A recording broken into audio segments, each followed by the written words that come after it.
Hello, my name's Tim and welcome back to Blame the Dice Wargaming.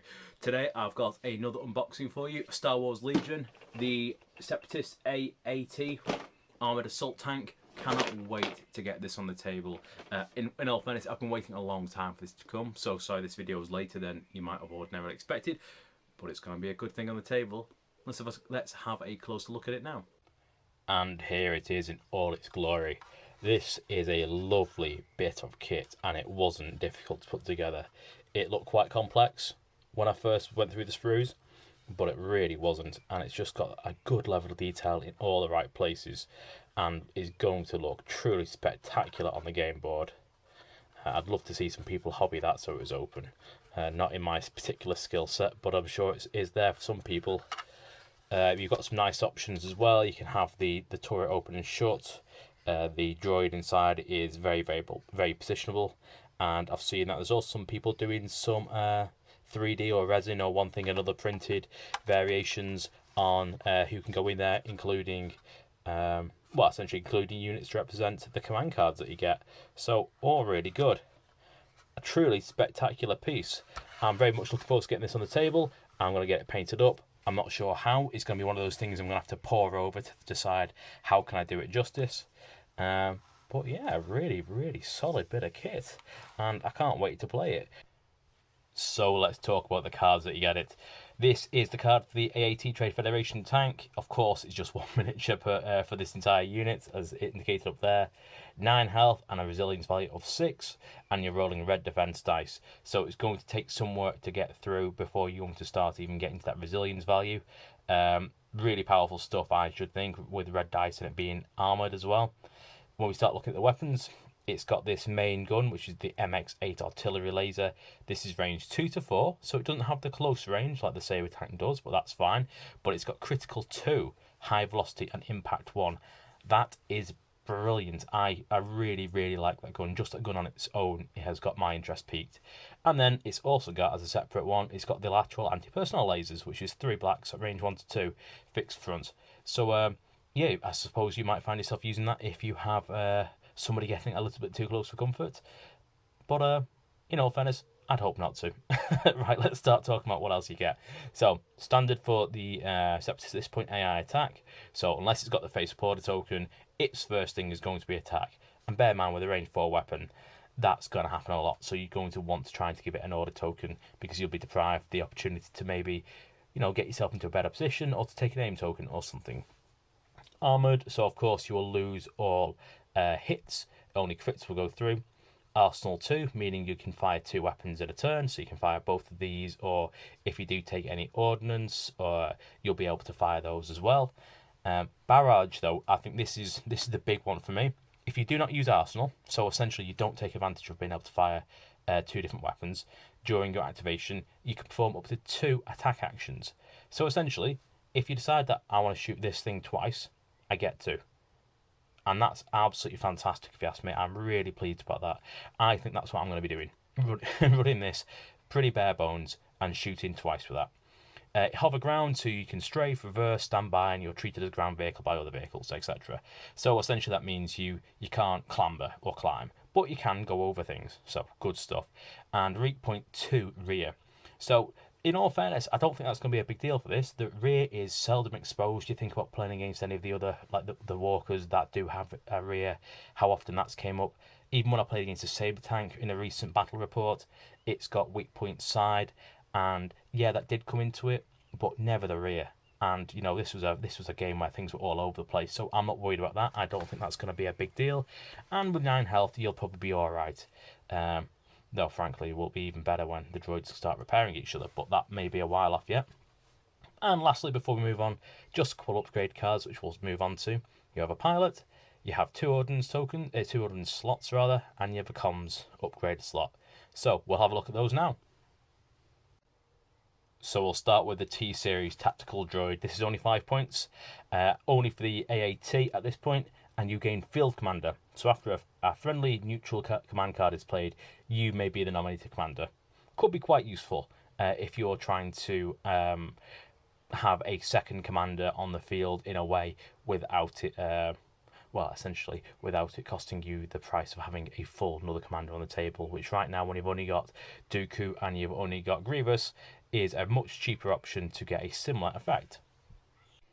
Next up is the series battle droid for 7 points, again also for the AAT tank only, and this allows you to gain coordinate trooper. So after you are issued an order, you may issue an order to another friendly troop unit at range 1. And bear in mind that that is basically range 1. So that is extending your range massively. And considering it's a range 1 circle almost, and then you get to put range 1 on the side of that, absolutely huge and could be really, really good if used properly. And finally, Lockdoor, if I believe that's how you pronounce it. This is an exhaustible card, as indicated by the arrow there, and it's for 9 points. This card makes you lose AI attack, and as a free action, until the end of your activation, each of your weapons gains suppressive, which is fantastic. So that's what you'll flip to kind of enable that. So let's think about that for a second. If you're shooting your high velocity artillery laser across the board, you could be doing 2 attacks with that, using barrage for example, with critical 2, high velocity, impact 1 and suppressive. That is going to be so hard to hide from, and because you're using barrage, you could attack the same unit twice. So think about putting force suppression on one unit in a turn and being able to do that a couple of times after you exhaust this card. Really, really interesting. That is going to be something special on the battlefield and terrifying to play against. And now on to their ordnance. This is your high energy shells. This is your cheapest one at 8 points. This is a range 2 to 4 weapon, which of course is exhaustible. Rolls 2 reds and a white. When you attack with this, you gain critical 1, so you can turn 1 surge result into a crit. Cycle, so if you shot it turn 1 and didn't recover on turn 2, by turn 3 you will have it back, which is brilliant. It's high velocity, so you can't be spending any aim tokens against it, which is also really nice. Any dodge tokens against it rather, which is nice in terms of guaranteeing you'll be pushing through that attack, and not at all bad for 2 red and a white at up to range 4. Next up is your armor piercing shells. This is also exhaustible, range 2 to 3 this time. 2 blacks and 1 red, and it's all for 10 points. This also has cycle, so like I said before, if you shot it in turn 1 and didn't recover on turn 2, it would come back automatically in time for turn 3, which is great. Fixed front and impact 3, which is pretty nice. So I think if you're trying to take out some other armor, this could be a good all-round choice, because I think this is going to be quite a tasty one, given that there's a good chance of getting 3 hits with a red and 2 blacks. And lastly, the Bunker Buster Shell. 12 points and another exhaustible one. Range 1 to 2 only, so you've got to get in close to make this one work. But I think when you read the text, there's a real good argument for why you would choose to do that. It's a black and 3 white, so this one isn't really about putting hurt on the enemy, but what it is about is scatter.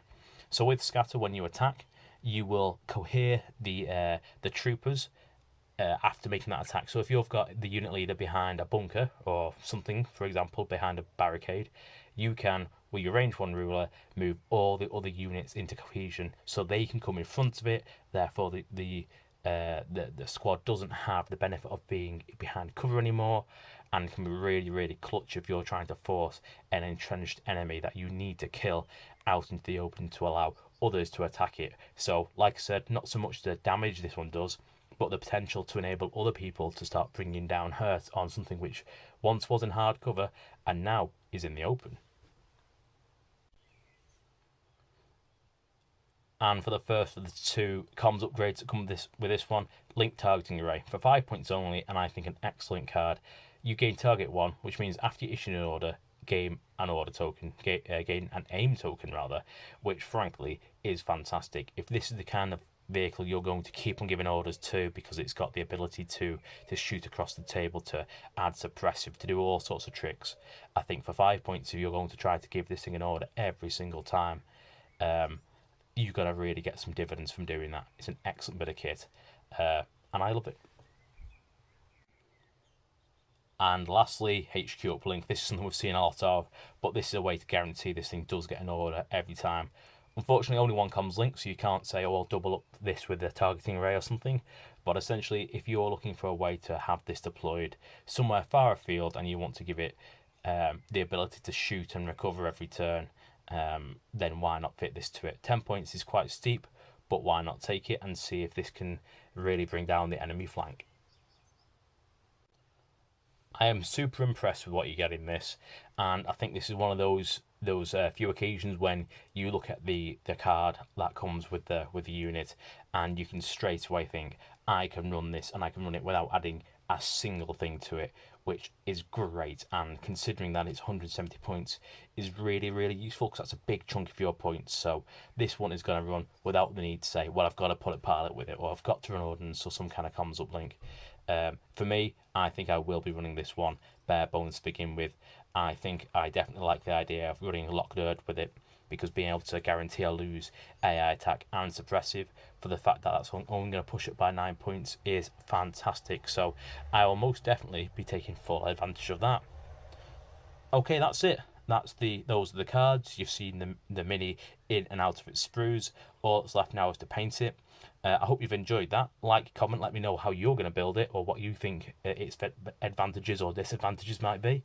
And hopefully at some point I'll get to see you for real on the other side of a table playing soon. Right, thanks for watching. Bye for now.